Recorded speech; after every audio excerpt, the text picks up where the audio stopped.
And this, oh my God, why haven't they got barriers? Men and women, they need barriers. The Prophet himself, sallallahu alaihi wasallam, placed no barrier in his masjid. Whenever the Prophet spoke to people, you think the Prophet never used to speak to people in his time when you think he wouldn't give them advice? Whenever he spoke to people, there was never a barrier between men and women. They just hurdled together. And one might say that, yeah, generally people would hurdle at the front and they would, or however they would do it. But there was no set structure. There was no, you think the Prophet could, do you think that you're so intelligent that the Prophet couldn't foresee this and you could?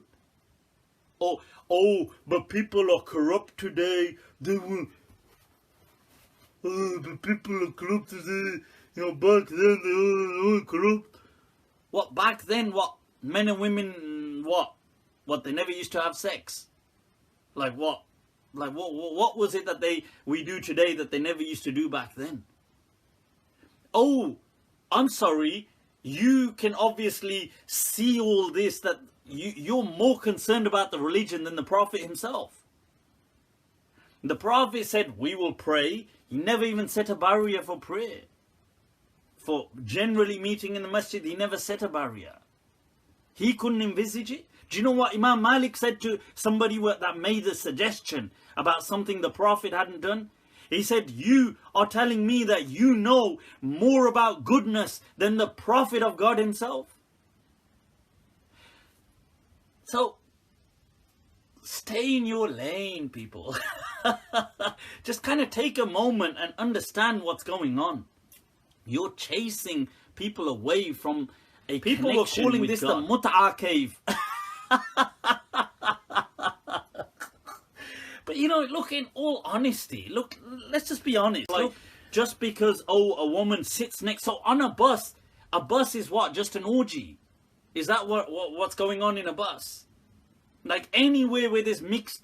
So in Mecca today, in the Kaaba today, there are no barriers. Men and women are mixed. There isn't no women this way, men this way. They all do tawaf. What's going on in Mecca then? Is that like, would you say that just because they're standing next to somebody that's, oh my God, this must be mut'a going on? So have some dignity, have some respect. And this is why, I want to say something. This is why, people, this is why you guys, people that are doing this are living miserable lives. Because, you see, it begins in there. The hatred, the venom, you poison yourself. And then you suffer. These people carry on. They're having an awesome time. So yeah, so I just wanted to share some of that.